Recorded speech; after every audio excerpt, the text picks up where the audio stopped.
आई could सी मेरे parents के मतलब दे आर नॉट, उन लोगों के अंदर ना ऐसा था कि मैं अपनी बेटी को इस काइंड ऑफ एजुकेशन दे नहीं पा रही हूँ जैसा उनके जो मेरे जो कंटेम्प्रेरीज थे, जिन लोगों को जो मिलता है, तो उस काइंड ऑफ एजुकेशन दे नहीं पा रहा हूँ। और मैं तो और ऊपर से मैं सरकारी स्कूल पास आउट हूँ, तो उस टाइम पे एक और स्टिग्मा लग गया कि क्या ही होगा इसका, मतलब क्या ही कर पाएगी, सरकारी स्कूल पास आउट कुछ नहीं कर सकती, बंगाली मीडियम है कुछ नहीं कर सकती, इंग्लिश आना चाहिए। मैं इंग्लिश मतलब मेरी लिटरली मेरी रूह कांप जाती थी इंग्लिश सुन के। उस टाइम पे सबने तो डिक्लेयर कर ही दिया था कुछ नहीं हो सकता। इंटरव्यूज दिए मैंने कुछ बैक ऑफिस में, तो उस टाइम पे बहुत स्कैम हुई हूँ मैं, बिकॉज एज मुझे कुछ आइडिया नहीं है उस बारे में और मेरे पापा को भी कुछ आइडिया नहीं था। I didn't have anyone to support me, like कोई गॉडफादर या गॉड मदर जो थोड़ा सा हेल्प करे, थोड़ा पुश करे, कोई नहीं था। तो उस टाइम पे मतलब कंसल्टेंसीज इतने सारे थे, इतने सारे स्कैम्स थे वहां पे पैसा खर्चा हुआ, उस सिचुएशन में जॉब नहीं मिली। उस टाइम पे मेरा सैलरी कितना था, मेरा सैलरी ऑलमोस्ट 5000 था उस टाइम पे, कैश में मिलता था। मैंने मेरा फर्स्ट सैलरी था 5000। मेरा कुछ फ्रेंड्स थे, वो लोग IT बैकग्राउंड में ही थे, उन लोगों ने इंजीनियरिंग की थी।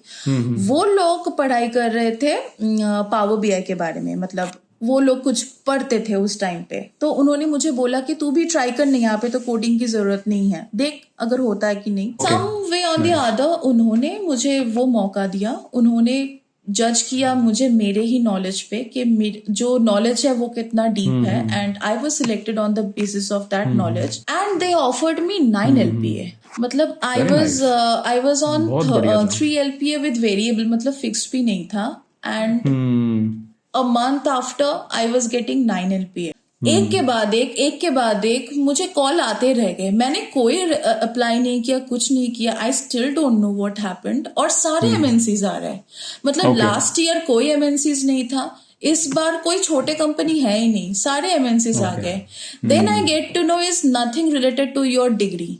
डिग्री का मैं जो सोच रही थी, डिग्री कुछ नहीं है। ऑलराइट, तो आज हम आ चुके हैं एक नई पॉडकास्ट के साथ, और आज हमारे साथ हैं मिस सहेली अकुली, जो कि एक्चुअल में as a senior power BI developer job कर रही हैं। बेस्ट पार्ट उनका ये है कि वो नॉन IT से बिलोंग करती हैं और उन्होंने IT में शिफ्ट किया। तो आज इस पॉडकास्ट में बहुत ही इंटरेस्टिंग स्टोरी हमें सुनने को मिलेगी, क्योंकि इनकी जो जर्नी है बड़ी ही इंटरेस्टिंग है। अगर आप भी नॉन IT बैकग्राउंड से बिलोंग करते हैं और IT में आना चाहते हैं, तो ये पॉडकास्ट आपके लिए बहुत ही इंपॉर्टेंट होने वाली है। So watch this podcast till the end.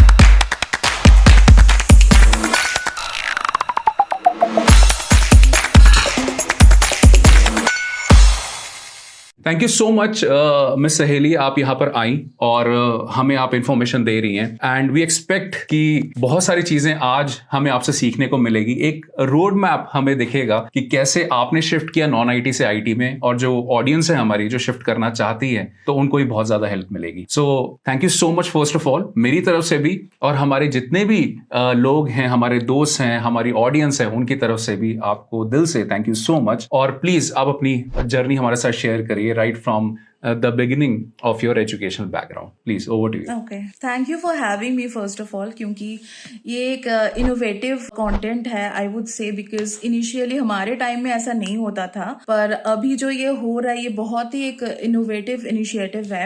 I really appreciate that. So मैं स्टार्ट करती हूँ बेसिकली मेरे बैकग्राउंड से। I am coming from a background where like I'm a single child basically. मेरे घर में मेरी मम्मी पापा और मैं हूँ बस, एंड हमारा फाइनेंशियल बैकग्राउंड उतना कुछ खास है नहीं। Like my mom is a home maker और मेरे पापा जो है नॉर्मल एक सर्विस करते हैं। तो basically my parents are basically very innocent and honest people in terms of this corporate world. So उनको ऐसा कोई आइडिया नहीं है कि इन टर्म्स ऑफ वो मुझे गाइड कर पाए। और यू नो स्टार्टिंग से ही मेरा फैमिली जो था, like we had faced few situations where कुछ फाइनेंशियल क्राइसिस तो था ही। तो आई कुड सी मेरे पेरेंट्स के मतलब दे आर नॉट, उन लोगों के अंदर ना ऐसा था कि मैं अपनी बेटी को इस काइंड ऑफ एजुकेशन दे नहीं पा रही हूँ जैसा उनके जो मेरे जो कंटेम्प्रेरीज थे, जिन लोगों को जो मिलता है, तो Okay. उस काइंड ऑफ एजुकेशन दे नहीं पा रहा हूँ। एक मैं I could feel that thing from the very young age, Right, वो right. था ही। एंड मेरा जो बैकग्राउंड है, बेसिकली मैं luckily academically I was good, like बहुत ज्यादा अच्छी नहीं थी, but yeah I was good, I scored a decent marks. तो इनिशियली मेरा हमेशा मेरे मम्मी पापा दोनों ही ऐसे कहते थे, स्पेशली माय मॉम, के हमें जितना हम कर पा रहे हम तो कर रहे हैं, but at the end is you, जिसको इस सब के बावजूद भी you need to shine.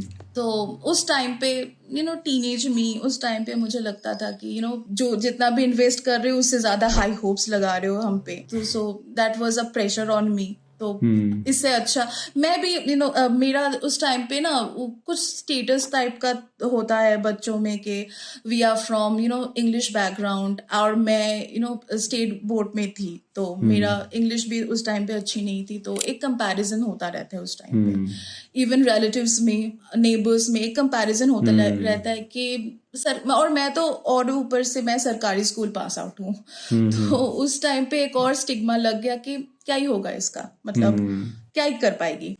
So anyways academically I was good enough, मेरा अच्छा था। तो मेरा बचपन में मेरा गोल तो बहुत होता रहता था, बट उसके बाद रियल टाइम सिनेरियो पे मेरा गोल ये हुआ कि मुझे मैथ्स में ऑनर्स करना है, because I scored really good marks in maths when I was in 10th standard. Okay. तो हाँ, तो उसके बाद जब मैंने साइंस लिया, उसके बाद 12th में उतना ही खराब मार्क्स आए मेरे मैथ्स में, तो आई वाज लाइक कि अब क्या, क्योंकि एज आई सेड कि फाइनेंशियल कंडीशन कुछ अच्छा था नहीं, तो इंजीनियरिंग मैं पढ़ नहीं सकती, बिकॉज सेमेस्टर वाइज जितना फीस होता था उस टाइम पे my dad couldn't afford it. तो ऑप्शन था जनरल में जाना, लाइक ऑनर्स और कोई स्पेसिफिकेशन करना, और मैथ्स का नंबर्स देख के मुझे तो लगे कि कोई मतलब मैं डोनेशन भी दूं फिर भी मुझे नहीं मिलेगा। सो मैंने दिमाग लगा कि एक ऐसा कुछ करूं मैं, ताकि मुझे कुछ स्कोरिंग सब्जेक्ट चाहिए जिसपे मैं स्पेसिफिकेशन करूं, जो इन फ्यूचर अगर मुझे कभी ये ग्रेजुएशन का अगर कुछ चाहिए होगा, रिजल्ट चाहिए होगा, मार्क्स यूज करना हो, तो मुझे अच्छा मार्क्स मिले एटलीस्ट। तो मैंने सर्च किया कि zoology could be a very good scoring subject, तो मैंने सोचा जूलॉजी में मुझे ऑनर्स करना है। Okay. पर जूलॉजी, लक ऐसा था कि जूलॉजी मिला ही नहीं, मुझे बॉटनी मिल गया, जो कि बिल्कुल स्कोरिंग नहीं है। तो एनीवेज, तो बॉटनी में मैंने बीएससी किया, कंप्लीट किया, एंड बहुत मेहनत करने के बाद मुझे अच्छा रिजल्ट आया उसमें। आफ्टर ग्रेजुएशन, मतलब जो कोई भी ऐसे इंजीनियर और मेडिकल में नहीं जाता है, तो सबके लिए एक क्वेश्चन होता है कि ओके, तुमने ऑनर्स किया है, नेक्स्ट तुम पोस्ट ग्रेजुएट हो जाओगे, पोस्ट ग्रेजुएशन के बाद बीएड करके या तो स्कूल टीचर बन जाओगे, या फिर पीएचडी वगैरह करके कुछ प्रोफेसर बन जाओगे। मुझे ना टीचर बनना था, मुझे ना प्रोफेसर बनना था। नो, बचपन से मैं ना बहुत वो जो टिपिकल लड़की होती थी कि बहुत बड़ी बड़ी बिल्डिंग में जाऊंगी, वहां पे ऑफिस होगा मेरा, एक केबिन होगा, सेंट्रल एसी, ये सब मैं देखते आ रही थी। मतलब मैं स्कूल कॉलेज खत्म करके दोबारा स्कूल कॉलेज नहीं जाना चाहती। तो आई वॉज वेरी श्योर बट कि मुझे टीचर नहीं बनना है, क्योंकि उतना पेशेंस भी नहीं है मेरे अंदर। तो उसके बाद आई वॉज नॉट श्योर कि मुझे क्या करना था, क्योंकि मुझे कोई आइडिया ही नहीं है कि इसके बाद करना क्या है लाइफ में। काम करना है इतना पता है, क्या करना है नहीं पता। एंड मेरे पापा को भी कोई आइडिया नहीं था, and there was no one to guide me. तो वन ऑफ माय रिलेटिव्स, उन्होंने सुझाव दिया कि ट्राई करो कि न्यूज़पेपर में देखो, ये सब कुछ करो, कुछ ट्राई करो। और मैं उस टाइम में आई वाज सो नाइव। एक तो मैं बहुत अंडर कॉन्फिडेंट थी, बिकॉज मैं हमेशा से उस टाइप के सोसाइटी में एक स्टिग्मा है कि सरकारी स्कूल पास आउट कुछ नहीं कर सकती, बंगाली मीडियम है कुछ नहीं कर सकती, इंग्लिश आना चाहिए। मैं इंग्लिश, मतलब मेरी रूह कांप जाती थी इंग्लिश सुन के। उस टाइम पे सबने तो डिक्लेयर कर ही दिया था कुछ नहीं हो सकता, फिर भी बोलने के लिए बोलना होता है कि चलो ट्राई कर लो। तो मैंने वैसे भी उस टाइम पे मुझे तब मुझे पहली बार पता चला कि नौकरी में कोई अगर कुछ करना होता है तो सबसे पहले बायोडेटा बनाना होता है। तो वो मैंने किया। फिर ऐसे करके मैंने न्यूज़पेपर्स से बहुत सारे देखा है। तो ऐसे करके इंटरव्यूज दिए मैंने कुछ बैक ऑफिस में। तो उस टाइम पे बहुत स्कैम हुई हूँ मैं, बिकॉज अच्छा। मुझे कुछ आइडिया नहीं है उस बारे में और मेरे पापा को भी कुछ आइडिया नहीं था। I didn't have any one to support me, like कोई गॉडफादर या गॉड मदर जो थोड़ा सा हेल्प करे, थोड़ा पुश करे, कोई नहीं था। तो उस टाइम पे मतलब कंसल्टेंसीज इतने सारे थे, इतने सारे स्कैम्स थे वहां पे पैसा खर्चा हुआ। उस सिचुएशन में जॉब नहीं मिली। तो समहाउ वैसा करते करते एक जगह पे मुझे जॉब मिला, वही कंसल्टेंसीज का ही, मतलब इतना ऑप्शन दे रहे थे। समहाउ उन लोगों को मैं पसंद आ गई उनके कुछ रोल के लिए, तो उन्होंने मुझे रख लिया। तो मेरा पहला जॉब कह सकते हैं आप कि वो कंसल्टेंसी में था एज अ रिसेप्शनिस्ट।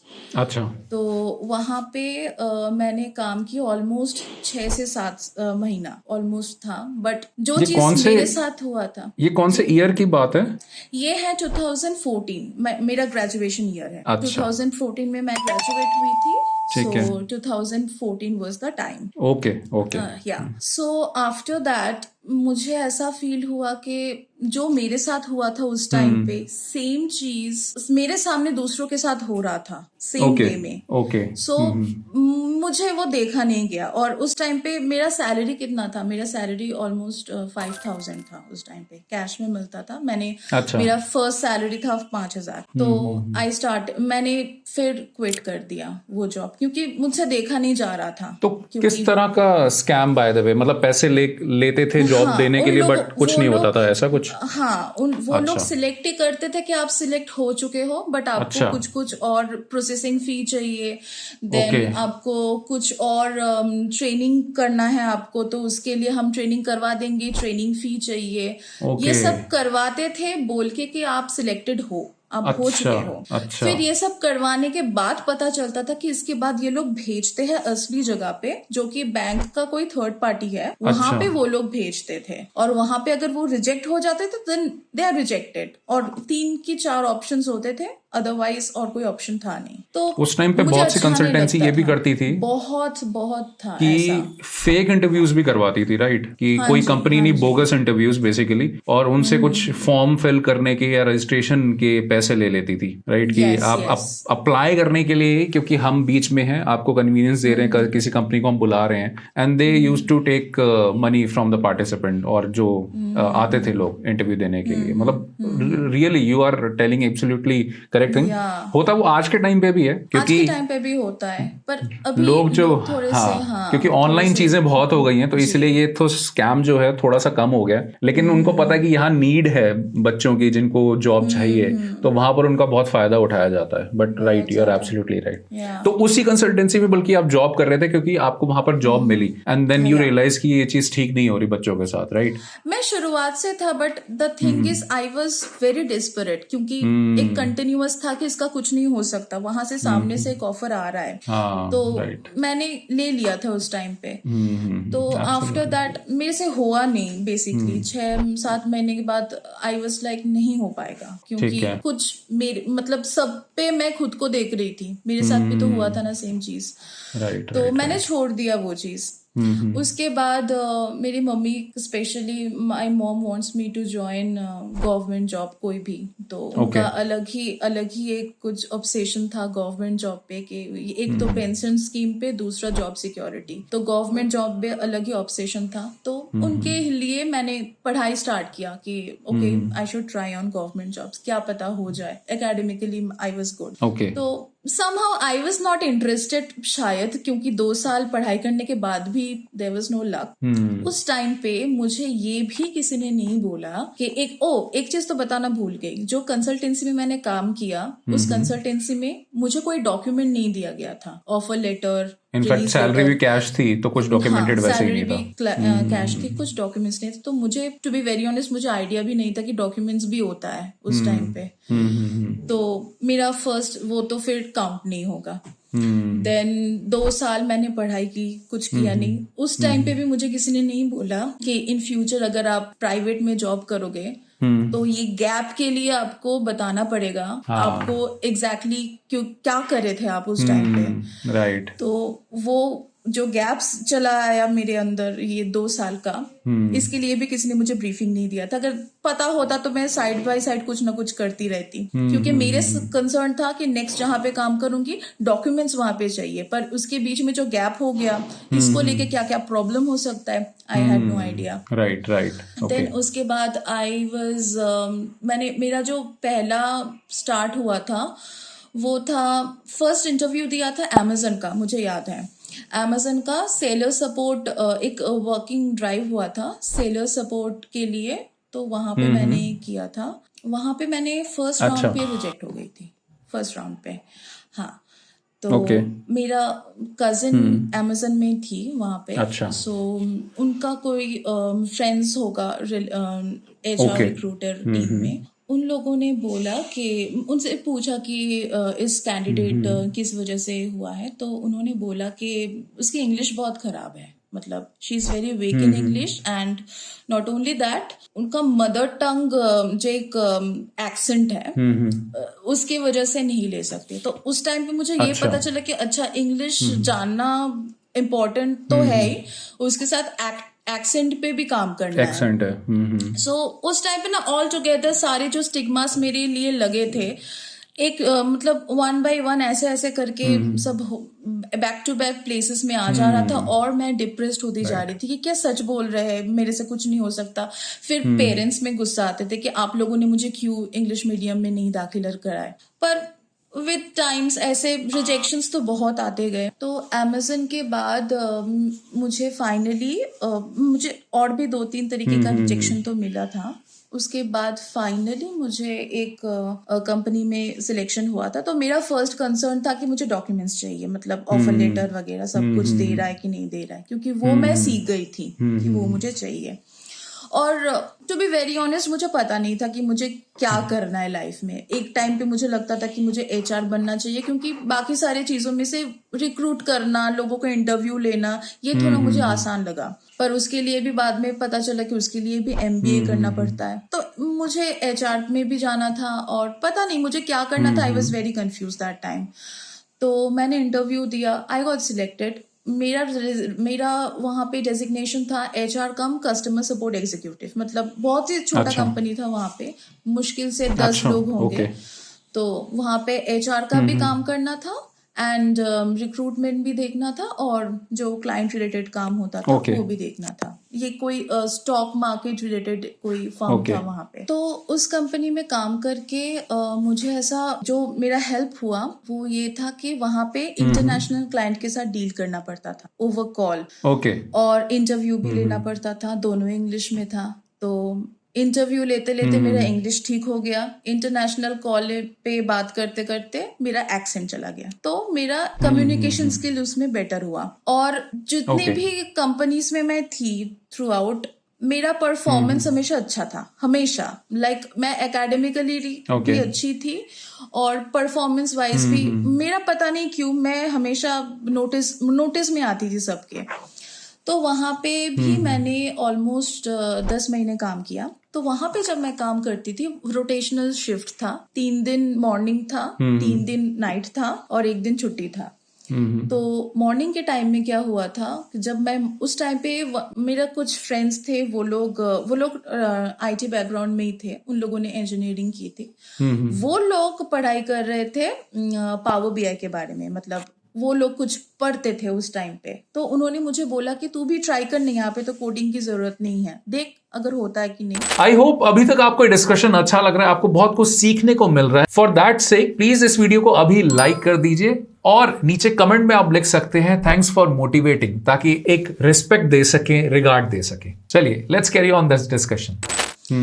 अब मुझे हमेशा से थोड़ा फैंसी चीजें पसंद होता था कि इतने सारे देख के रिपोर्ट देख के लग रहा था कि अरे बाप रे बहुत अच्छा दिखने में आया रिपोर्ट, बहुत ही इम्पोर्टेंट चीज होगा, कुछ अच्छा भारी भरकम काम होगा। मुझे चैलेंजिंग लगा तो मैंने सीखना स्टार्ट किया। ऐसा होता था जब सुबह को टाइम होता था, मतलब सुबह को मेरा ऑफिस होता था, ऑफिस करती थी, वापस आती थी, रात को पढ़ती थी, थोड़ा रेस्ट लेती थी, फिर ऑफिस जाती थी, ऐसे करना होता था। और जब रात को ऑफिस होता था सेम उल्टा हो जाता था, वापस जाके सुबह को पढ़ती थी। ऐसे करके थोड़ा एक बेसिक कंसेप्ट तो हो ही गया था लास्ट के 3-4 महीने में। बहुत बढ़िया। तो उसके बाद मैंने क्या किया, उसके बाद मुझे लगा कि अब मुझे इसी पे परस्यू करना है अपना करियर, क्योंकि अच्छा लग रहा है मुझे ये चीज, और लोगों और ये एक आईटी बैकग्राउंड था। हाँ जी, अभी बोलिए। राइट, तो अभी जो अपने जो एचआर में जॉब कर रहे थे, ये जो कस्टमर सपोर्ट वाली, इसमें आपका सैलरी क्या थी? इसमें मेरा सैलरी स्टार्टिंग में थी 11,000 एंड मेरा परफॉर्मेंस अच्छा था तो 2-3 महीने बाद वो इंक्रीज होके 12,500 हो गया था। तो that was my second job, ठीक बट है। टेक्निकली डॉक्यूमेंटेड मेरा पहला जॉब है। तो वहां पे फिर मैंने पावर बीआई सीख लिया, फिर मैंने बहुत सारे कंपनीज में ट्राई किया, बट विप्रो में उस टाइम पे कुछ फ्रेशर ही ले रहे थे पावर बीआई में, बट बीपीएस में ले रहे थे, आईटी में नहीं ले रहे थे, बट पावर बीआई में ले रहे थे। अब सीख तो मैंने लिया। पावर बीआई एक ऐसा डोमेन है, अगर आप एज अ फ्रेशर भी अप्लाई कर रहे हो, you need to have some basic knowledge, क्योंकि उसके बना मतलब from the very scratch they won't train you, कोई बेसिक नॉलेज आपको चाहिए। तो बेसिक नॉलेज हो गया था टूल की, उस टाइम पे, एब्सोल्युटली। तो मैंने इजीली क्रैक कर लिया था। हालांकि जो मेरा रोल था वो पावर बीआई मतलब इनिशियली रिपोर्ट मेंटेनिंग का नहीं था, मैं कोर एसोसिएट थी एक प्रोजेक्ट में, वहां पे काम करते करते मैंने रिपोर्ट में भी काम करना स्टार्ट किया था। तो ऐसे करके तो just because as a fresher join किया था, मेरे पास 10 महीने का था ऑलरेडी, बट फिर भी एज अ फ्रेशर ही उन लोगों ने कंसिडर किया। मेरा सैलरी हाइक नहीं हुआ, तो 12,500 मंथली मुझे मिलता रहा विप्रो में भी व्हेन आई जॉइंड। अच्छा, विप्रो में भी। और ये कौन सी सिटी में आप काम कर रहे थे? और विप्रो तक मैंने कोलकाता में काम किया, मतलब विप्रो ज्वाइन मैंने कोलकाता किया था।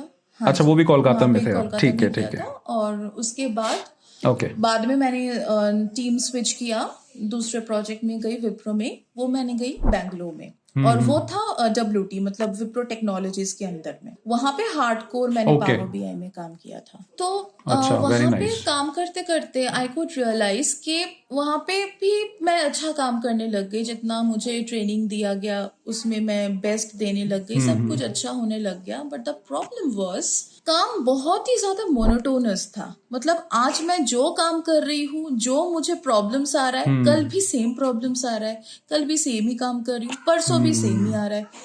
तो एक टाइम बाद मुझे फर्दर लर्निंग नहीं थी, और एक टाइम बाद मुझे ना कोई चैलेंजेस आना ही बंद हो गया। मतलब जो चैलेंजेस आया था मैं 2 साल पहले सीख चुकी थी उसको कैसे ओवरकम करना है, नया कुछ नहीं आ रहा था। तो मैंने बहुत सोचा कि क्या कर सकते हैं इसमें।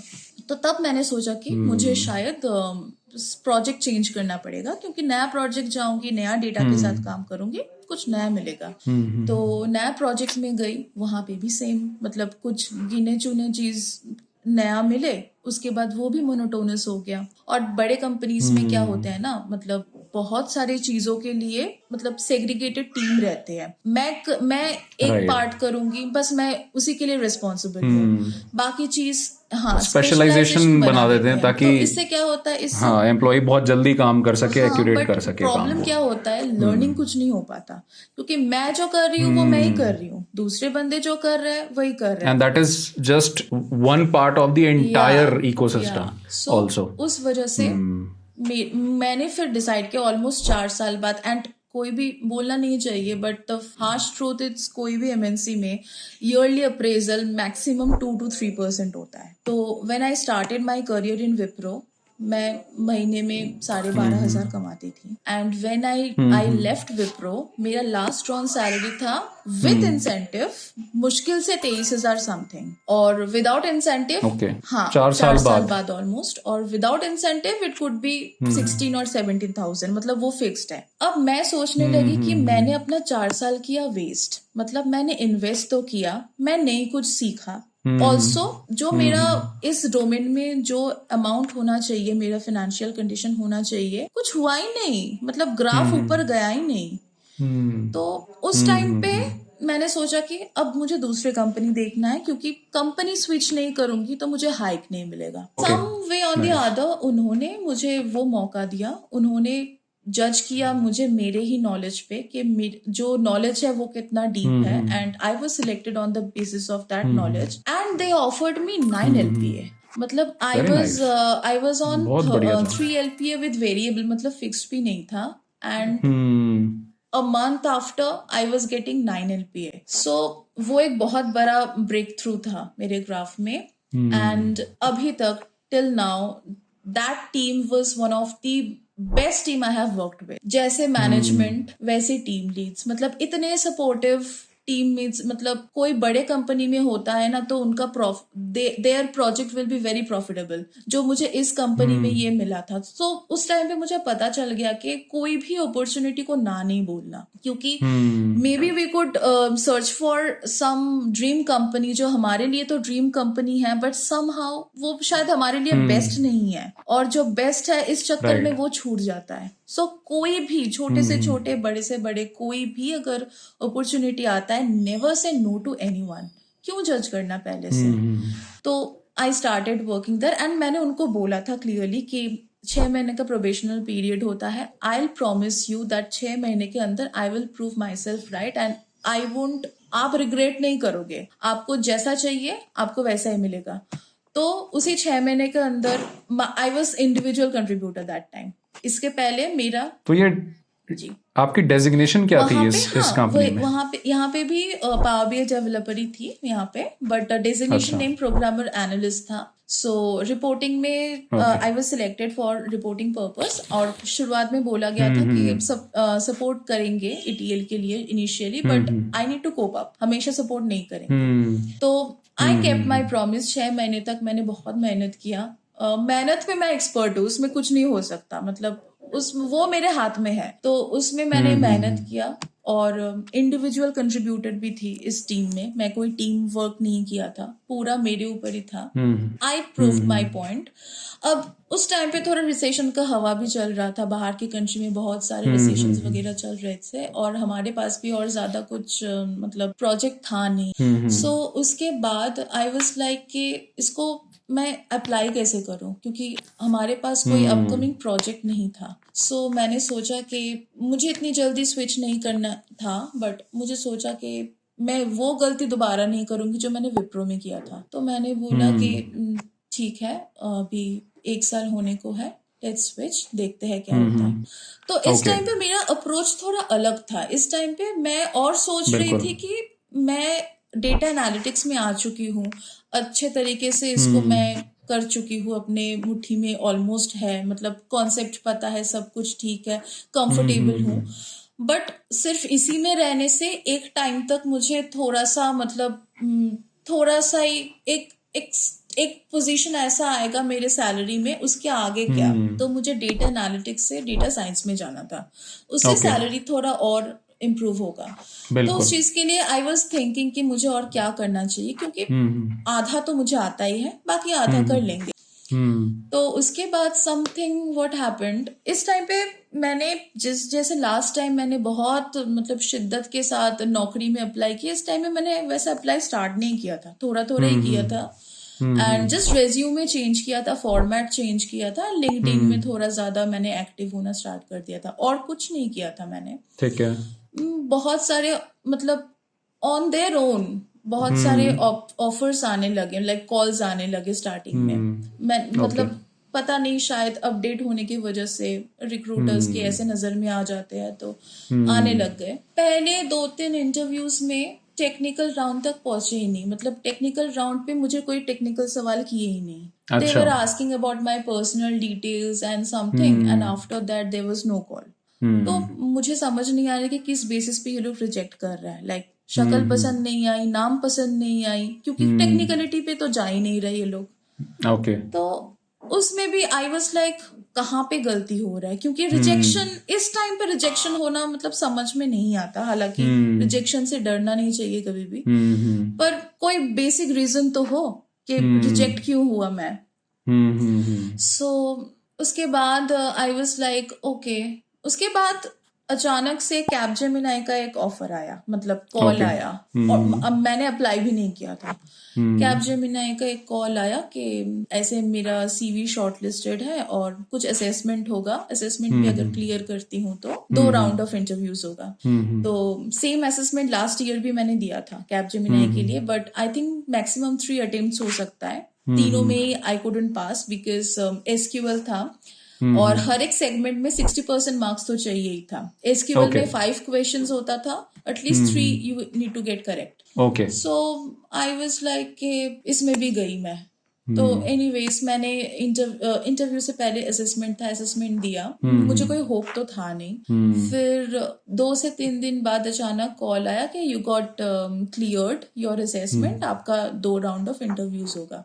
ओके, फिर I don't know what happened, एक के बाद एक मुझे कॉल आते रह गए। मैंने कोई अप्लाई नहीं किया, कुछ नहीं किया। I still don't know what happened. और सारे एमएनसीज आ रहे हैं, मतलब लास्ट ईयर कोई एमएनसीज नहीं था, इस बार कोई छोटे कंपनी है ही नहीं, सारे एमएनसीज आ गए। Then I get to know is nothing related to your degree. Degree का मैं जो सोच रही थी, डिग्री कुछ नहीं है। जो भी है टेक्निकल राउंड में you will be the hero, तुमको जो करना है। एंड उसके पहले जो सीवी शॉर्टलिस्टेड होगा, your resume should be a hero. Resume मैंने फॉर्मेट चेंज किया, मैजिक हो गया उसके बाद लिटरली। और अब एक्सपीरियंस भी दिख रहा था पावर बीआई के अंदर, एक्सपीरियंस दिखने लग एक गया, अच्छी डेजिग्नेशन दिख रही थी, सब कुछ दिख रहा था, राइट? हाँ, तो उसके बाद मेरा रेज्यूमे रिजेक्ट हुआ ही नहीं कभी भी। सो उसके बाद कैपजेमिनी के बाद कॉल आने लग गया मेरा डेलॉयट के बाद कॉल आने लग गया मेरा गार्टनर के बाद कॉल आने लग गया एक्सेंचर का, उसके बाद कॉल आने लग गया आईटीसी का, और लास्ट में कॉल आया एलएनटी का। तो ऐसे सारे कॉल आने लग गए। तो गार्टनर में उन लोगों को कुछ और एक्स्ट्रा स्किल्स भी चाहिए था, तो उस वजह से हम लोग आगे नहीं बढ़ पाए। और बाकी कैपजेमिनी में फर्स्ट राउंड ऑफ इंटरव्यू देने के बाद आई वाज श्योर कि ये क्लियर हो जाएगा, क्योंकि सारे आंसर अगर दे दिया तो किस बेसिस में रिजेक्ट करेंगे। तो I was cleared that interview, मुझे पता था। सेकेंड राउंड दिया, मुझे लगा कि हाँ क्लियर हो जाएगा। दोनों राउंड ही क्लियर हो गए, मुझे लगा कि चलो मैं सिलेक्टेड हूँ इसमें।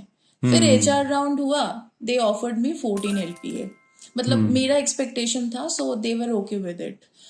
सो they were ready to give 14 LPA। But एक चीज जो हुआ था, वो उन लोगों का जो एचआर राउंड था और जो एक्चुअल ऑफर लेटर जो रिलीज डेट था, उसके बीच में 3 हफ्ते का गैप था। So I was not 3 weeks का गैप था। आई वाज नॉट श्योर कि मेरा प्रोफाइल होल्ड हुआ कि क्या प्रॉब्लम है, बट हाँ दे टुक रियली लॉन्ग टाइम। उसके बाद मेरा डेलॉयट का भी वैसा ही था, फर्स्ट असेसमेंट था, उसके बाद 3 राउंड होना था। तो असेसमेंट देने के बाद I was pretty much sure कि क्लियर हो जाएगा, वो क्लियर हो भी गया। 3 राउंड ही देने के बाद मुझे लगा कि तीनों राउंड क्लियर हो जाएगा। तीनों राउंड क्लियर हो भी गया, बट आई गेस जिस प्रोजेक्ट के लिए था, उस प्रोजेक्ट में इमीडिएट जॉइनर्स चाहिए था, और मैं तभी भी मेरा 30 डेज ऑफ नोटिस पीरियड था। तो मेरा उस टाइम पे मैं नोटिस पीरियड में थी नहीं। सो मुझे उस प्रोजेक्ट से जितना मुझे समझ में आया, आई एम नॉट श्योर, मैंने गेस किया 3 राउंड होना चाहिए, बट मैंने टोटल 5 राउंड दिया, क्योंकि मुझे ऐसा लगता है कि मुझे दूसरे प्रोजेक्ट में ट्रांसफर कर दिया था, तो मुझे 2 टेक्निकल राउंड एक्स्ट्रा देना पड़ा। तो 5 राउंड देने के बाद आई वाज श्योर कि चलो डेलॉयट में भी हो गया, डेलॉयट का भी आ रहा है। उसके बाद आईटीसी था, आईटीसी का भी फर्स्ट राउंड क्लियर हो गया, सेकेंड राउंड क्लियर हो गया। मतलब 18 फरवरी, I could remember the date. उस टाइम पे आई वाज इन गुड़गांव, तो मुझे गुड़गांव से कोलकाता जाना था, एंड सैटरडे था। I was about to leave at 2 PM मेरा ट्रेन था। आई कुड रिमेम्बर कि सारे मेरा लगेजेस वगैरह सब पैक्ड है, बस मेरा लैपटॉप ओपन है, मैं इंटरव्यू दे रही हूँ। उसी दिन सुबह को मेरा 2 इंटरव्यू था, एक डेलॉयट का, एक आईटीसी का। I could say know that time कि उस दिन नहीं हो पाएगा, बट जैसे मैंने बोला, ये चीज मैंने सीखा है, never say no to any opportunity. पता नहीं अब मेहरबान है पता नहीं कब आएगा। हम्म। तो उस दिन मुझे पता चला कि चलो आईटीसी में भी हो गया, डेलॉयट में भी हो गया। अरे वाह, तो वेरी गुड। ऐसे कर करके फिर आया एक्सेंचर में। फिर मुझे बोला कि एक्सपेक्टेशन क्या है। उस टाइम पे ऑलरेडी आईटीसी वालों के साथ बात हो चुका था 16 एलपीए का। तो मैंने बोला 16 एलपीए है, तो उन्होंने 16 एलपीए से ज्यादा ही है मैंने बोला। तो उन्होंने बोला कि 14 से ज्यादा तो हम आपको दे ही नहीं सकते, हमारा बजट नहीं है। तो मैंने बोला ठीक है फिर, एनीवे मैं कुछ दिनों में अगर मुझे 16 मिल भी जाएगा तो मैं क्या ही करूँ फिर इंटरव्यू देके। तो एक्सेंचर एक टाइम पे मुझे जाना था एक्सेंचर में, एक्सेंचर मुझे रिजेक्ट करता था, इस टाइम पे मैंने किया उनको। अच्छा। तो वो भी एक कुछ था। मेरी मम्मी बहुत खुश है उस चीज पे कि चलो अच्छा है। तो उसके बाद हाल ही में फिर कैपजेमिनी का मुझे ऑफर लेटर मिला और मैंने पेपर पुट डाउन किया। बट सेम थिंग, जो भी कंपनीज में मुझे मतलब मैं सिलेक्टेड हो गई थी, सिलेक्शन एंड ऑफर लेटर के बीच में उन लोगों का जो प्रोसीजर था बहुत लंबा चला। Okay. तो रिसेंट मुझे लास्ट ऑफर लेटर मिला आईटीसी से और तब ऑलरेडी 2 हफ्ता बाकी था मेरा ज्वाइनिंग डेट से। सो आईटीसी ने मुझे 16 एलपीए का पैकेज दिया।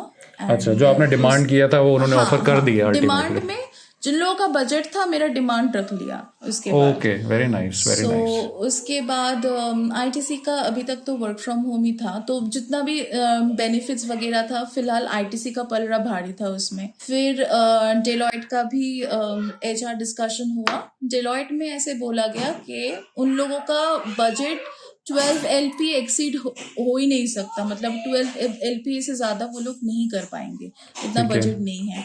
तो वो भी मुझे रिजेक्ट करना पड़ा।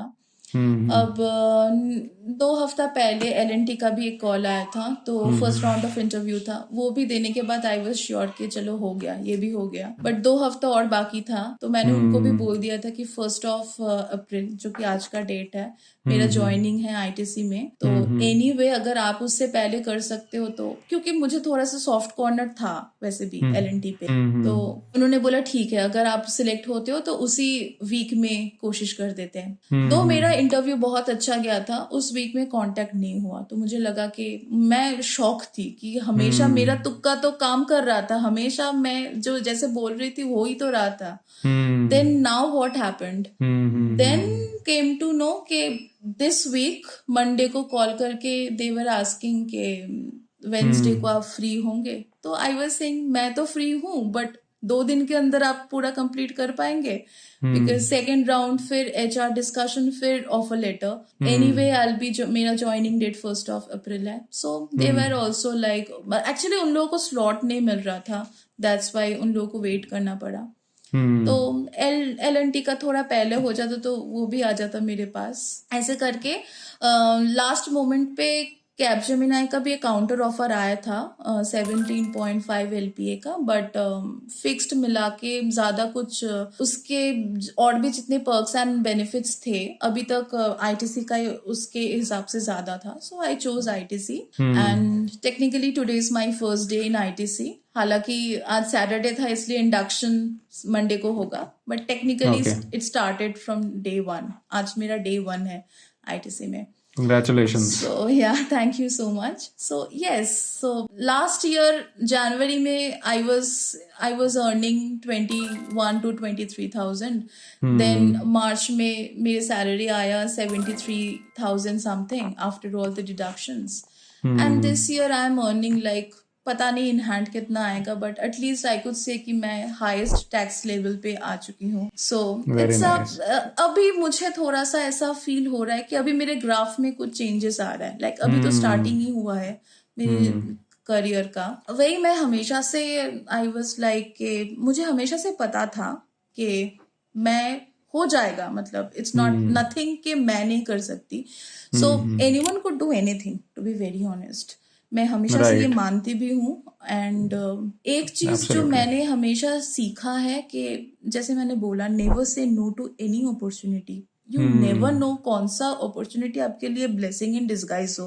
तो किसी भी चीज को ना नहीं बोलना, और अगर कोई भी चीज करने से पहले दिमाग में ऑलरेडी आ चुका है कि ये करना है, but then I always say कि you should congratulate yourself first, क्योंकि दिमाग में आ गया है, मतलब पहला स्टेप होता है सोचना, उसके बाद रोड मैप बनाना, उसके बाद एग्जीक्यूट करना। पहला स्टेप तो आ गया है आपको, तो उससे नेक्स्ट स्टेप में जाओ, वाई बैकअप।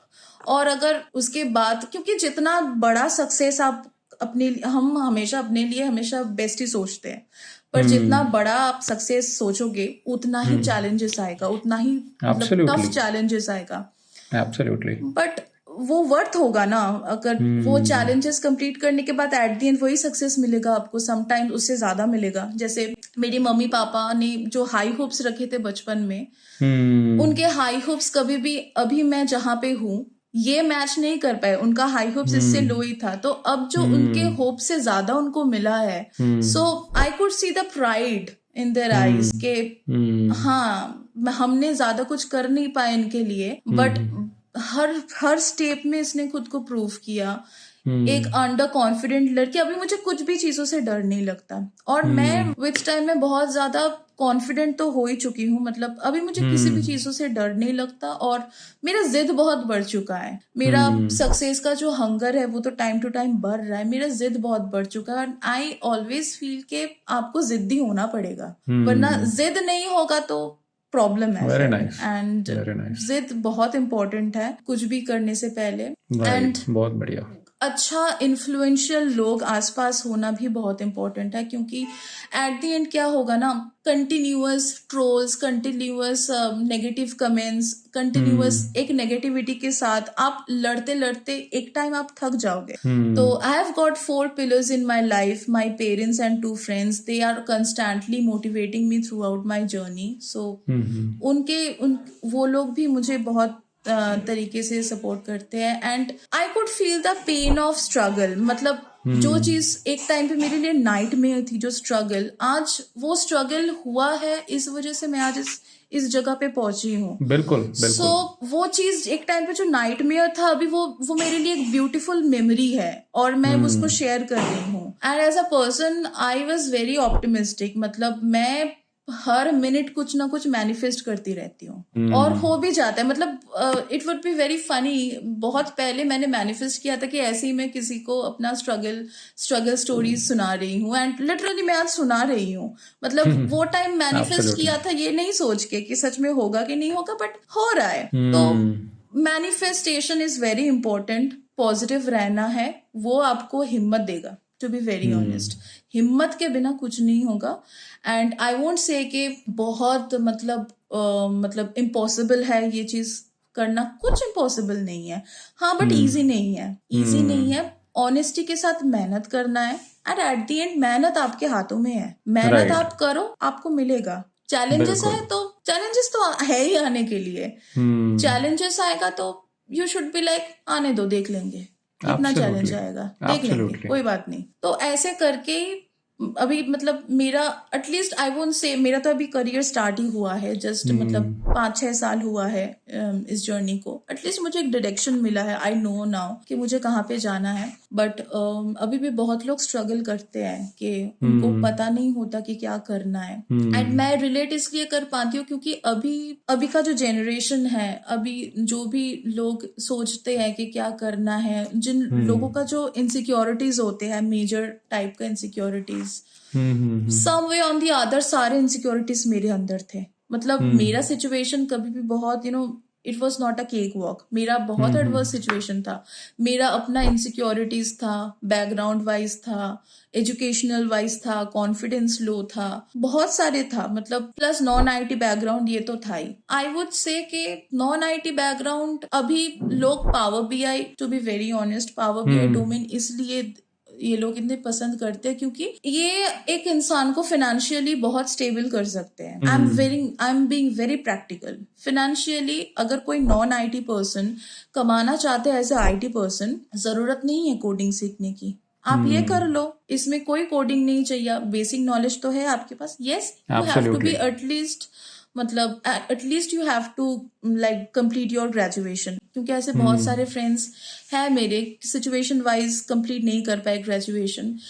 वो लोग सीखना चाहते हैं मुझसे पावर बीआई, पर मैंने उनको यही एडवाइस करती हूँ कि पहले ग्रेजुएशन कंप्लीट करो, वो सबसे ज्यादा इंपॉर्टेंट है, उसके बाद आई कुड टीच। तो graduation is the minimum thing you could have, otherwise anyone could learn 1 to 2 months। अगर आप एवरी डे 2 से 3 घंटा कंसिस्टेंटली दो तो सीख पाओगे। हाँ, 1 to 2 months में you can get very good foundation of power BI, जिसके बेस पे आप अप्लाई करना स्टार्ट कर सकते हो। यस, एंड वो भी आप कंप्लीट नहीं सीख पाओगे तब तक, एटलीस्ट आपका एक फाउंडेशन हो जाएगा, क्योंकि पावर बीआई का एक इंटीग्रल पार्ट है डैक्स, और वो तभी आप सीख पाओगे जब उस रिलेटेड आपको प्रॉब्लम सॉल्व करना होगा। हाँ, ओवर टाइम वो तो जैसे Excel is a sea of features या फंक्शंस, ऐसे ही पावर बीआई के अंदर भी। हाँ, इस बीच आई मिस्ड कि मैंने फ्रीलांसिंग भी की है पावर बीआई में। ओके। एंड फ्रीलांसिंग मैंने स्टार्ट तब किया था जब मैंने विप्रो छोड़ा था, क्योंकि मुझे पता चला कि विप्रो में तो मुझे कुछ मिल नहीं रहा है, मतलब कोई चैलेंजेस तो मिल नहीं रहा है। तो आई स्टार्टेड फ्रीलांसिंग। मतलब मैंने फर्स्ट कोशिश तो किया था, बट उसके बाद क्या हुआ, मेरा मतलब one of my friend was there, वो ऑलरेडी एक फ्रीलांसिंग में काम कर रहा था and he was about to leave that one. वो प्रोजेक्ट वो छोड़ने वाला था, तो उन्होंने मुझे ऐसे रेफर किया था, तो उसी के थ्रू मैंने फ्रीलांसिंग किया। तो उसमें क्या हुआ था, मुझे जो बेनिफिट्स मिला, आज फ्रीलांसिंग प्रोजेक्ट में जो प्रॉब्लम मैंने फेस किया, जो मैंने बहुत मुश्किल से सॉल्व किया है, सेम चीज मुझे दूसरे दिन मेरे ऑफिस में सेम चीज मुझे यूज करने का मौका मिला। सो आई नो कि उसका सोल्यूशन क्या है। फिर ऑफिस में मुझे ऐसा कुछ ट्रिकी सिचुएशन मिला जहां पे I could find the solution, बहुत मुश्किल से कोई सोल्यूशन निकाला है। नेक्स्ट डे फ्रीलांसिंग में मुझे सेम चीज अप्लाई करने का मौका मिला, तो दोनों एक दूसरे को बहुत अच्छी तरीके से कॉम्प्लीमेंट किया विद टाइम। तो अभी भी मैं फ्रीलांसिंग कंटिन्यू करती हूँ। तो मैं भी मतलब मेरे सारे फ्रेंड्स को मैं भी यही एडवाइस करती हूँ कि ये एक ऐसा डोमेन है, रिसेशन भी आ जाए इसमें हायरिंग कभी बंद नहीं होगी, ये हमेशा ऑन डिमांड ही रहेगा। तो आई ऑलवेज सजेस्ट कि हाँ, you should try for it. Interesting भी है और सेफ भी है in terms of job security. Very nice, बहुत बढ़िया।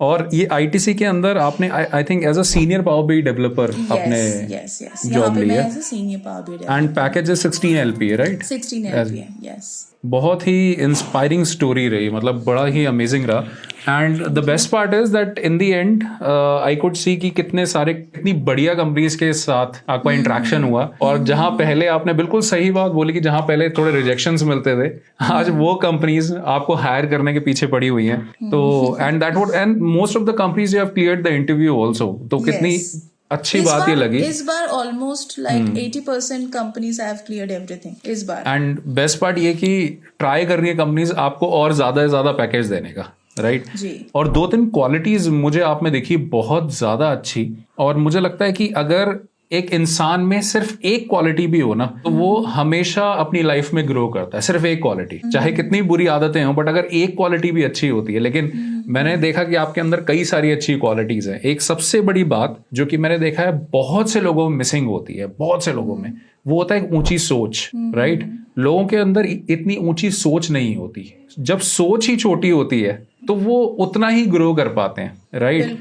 इसीलिए चाहे आप लाइफ के किसी भी स्टेज में क्यों ना हो, आपको हमेशा अपनी सोच बड़ी रखनी है। जब आपके पास सोच होगी ना, तभी आप वहां तक पहुंच पाओगे। सिंपल। और आप भी पहुंच पाओगे, और एक सराउंडिंग भी आपकी वैसे बन पाएगी, अदरवाइज तो सराउंडिंग भी नहीं बन पाएगी, राइट? दूसरी चीज बहुत इंपॉर्टेंट है। कहते हैं ना कि you are the product of your nearest 5 people जो आपके अराउंड हैं। तो वो चुनते भी आप हो, और चुनोगे कैसे? जितनी आपकी सोच होगी। जब आपकी सोच छोटी होती है तो आप देखते हो कि छोटी सोच वाले लोग ही आपके सराउंडिंग में होते हैं, और वो सब मिलकर उसी लेवल पे ही रह जाते हैं, राइट? तो इसीलिए सोच बड़ी रखना बहुत ज्यादा इंपॉर्टेंट है। और दूसरी चीज, you are very very hard working, I could see, क्योंकि आपने बड़ा आसानी से बोला कि मैं जॉब करती थी, उसके बाद आके इवनिंग में पावर बीआई लर्न करती थी, और फिर नेक्स्ट डे फिर यही रूटीन होता था। सो इट्स नॉट ईजी, क्योंकि people prefer entertainment over education always. तो ये बहुत कम लोग कर पाते हैं और उसी का रिजल्ट अभी आपको मिल रहा है, isn't it? हाँ, जो मेहनत आपने कुछ करी तो थी, होना पड़ेगा ना, कुछ हाँ होना बिल्कुल पड़ेगा। बिल्कुल, बहुत अच्छी चीज रही है, बहुत ही अमेजिंग जर्नी रही है। And I could C one more thing कि बहुत ही कम ड्यूरेशन में एक्चुअल में अगर मैं देखूं, क्योंकि आपने बताया था कि विप्रो में आपने 4 साल स्पेंड किए थे, राइट? वहां पर आपकी सैलरी थी 23,000 जब आपने वहां से आप हटे थे, राइट? और उसके बाद आपने आई थिंक बहुत ही कम टाइम में आपने बहुत अच्छी ग्रोथ ले ली। 16 LPA तक पहुंचने में आपको ज्यादा टाइम नहीं लगा, राइट? क्योंकि आप रियलाइज कर चुके थे कि एक कंपनी में जब आपने 4 साल दिए तो वहां पर काम ज्यादा लर्निंग थी नहीं, एक ही चीज आप रेगुलरली करते थे। देन यू रियलाइज कि ठीक है, नेक्स्ट कंपनी में शायद मैं ये चीज ना करूं। हाँ, अगर उस कंपनी में आपको लर्निंग मिलती चली जाती तो शायद आप नहीं छोड़ते, और फाइनेंशियल ग्रोथ, हाँ ऑब्वियसली फाइनेंशियल ग्रोथ ही मिलती चली जाती तो आप नहीं छोड़ते उसको। लेकिन वहां आपने 1 साल काम करने के बाद फिर अब यहाँ ITC में आप ज्वाइन कर रहे हो, तो look at the jump, that is very very amazing. और केप जेमिनी में जो आपने बोला कि सैलरी उन्होंने 17 प्लस भी ऑफर करी, so this is really really amazing. And best part is everything is happening without any coding and being from a non IT background, आप इसमें आ रहे हो and look at the confidence that you have in you right now. Amazing, super, बहुत ही अच्छी journey रही है। And दिल से थैंक यू सो मच कि आपने इतनी सारी इंफॉर्मेशन हमारे ऑडियंस के साथ शेयर करी। मुझे डेफिनेटली पता है कि जो भी इस पॉइंट तक पहुंचे, इस टाइम स्टेप तक पहुंचे इस वीडियो के अंदर, उनको बहुत चीजें सीखने को मिली होगी और कॉन्फिडेंस तो बहुत ज्यादा मिला होगा। सो उसी वजह से मैं सबकी तरफ से आपको थैंक यू बोलना चाहता हूँ। और मैं अपनी सारी ऑडियंस को बोलना चाहता हूं, अपने दोस्तों को बोलना चाहता हूं कि इस वीडियो के कमेंट सेक्शन को भर दो, सिंपली से थैंक यू सो मच सहेली, ये जरूर लिखना, राइट? क्योंकि इन्होंने इतना स्ट्रगल किया और स्ट्रगल आपके साथ शेयर किया ताकि आप ग्रो कर पाओ। This is her first day in this job and she is sitting with us. Today Saturday, मैं आपको बता दूं क्योंकि एडिटिंग के बाद टाइम लगेगा थोड़ा पोस्ट होने में वीडियो, बट आज सैटरडे है एंड टुडे इज 1 अप्रैल, और आज के दिन इनकी फर्स्ट डे है, but she is sitting with us because she said very important thing, never say to no to any opportunity, right? तो नेवर से कितनी अच्छी क्वालिटी है इनके अंदर। पहले देख तो लो अपॉर्चुनिटी है क्या, पहले ही ना क्यों करना, है ना? और यही आपकी आई थिंक वो जो अपॉर्चुनिटी थी 9 LPA वाली, वो इसी सोच का रिजल्ट था, राइट? तो बहुत बढ़िया, मजा आ गया। Thank you so much once again, और डेफिनेटली फ्यूचर में हम दोबारा मिलेंगे क्योंकि दोबारा आप कई गुना ग्रो कर चुकी होंगी और फिर से बहुत ही अच्छी इंफॉर्मेशन हमारी ऑडियंस के साथ शेयर करेगी। Sure, definitely. I'll be very happy. Thank you so much, Ayeli. Have a great life ahead and congratulations once again for having this amazing opportunity. Thank you so much. Thanks a lot. Take care. Bye-bye. Take care. ये बहुत ही amazing journey रही है। I am sure कि आपको इस journey से बहुत कुछ सीखने को मिला होगा। अगर आप डेटा की फील्ड में आना चाहते हैं तो आपको बहुत ही अच्छी गाइडेंस आपको इस जर्नी से मिली होगी। और जैसा मैंने आपको पहले बताया था कि मैं एक फ्री मास्टर क्लास रख रहा हूं जिसके अंदर मैं आपको पूरा रोड मैप बता सकता हूं। अगर आप नॉन IT में हैं और IT में आना चाहते हैं, एक डेटा एनालिस्ट की जॉब लेना चाहते हैं जिसके अंदर सैलरी आप एक्सपेक्ट कर सकते हैं मिनिमम 6 लाख पर एनम की, तो एक फ्री ऑनलाइन मास्टर क्लास में रख रहा हूं जिसका लिंक नीचे डिस्क्रिप्शन, बायो और फर्स्ट कमेंट में गिवन है। आप जाकर क्लिक करके ज्वाइन कर सकते हैं, मुझे मिल सकते हैं ऑनलाइन और जो भी क्वेश्चन है आप पूछ सकते हैं। इस फ्री मास्टर क्लास को ज्वाइन करने पे मैं आपको बोनस देता हूं, अपनी best selling e book worth ₹1500 जो आपको मिलेगी बिल्कुल free. So don't wait, click on the link below, join me in this free master class, और मैं आपका इस फ्री मास्टर क्लास में वेट कर रहा हूं।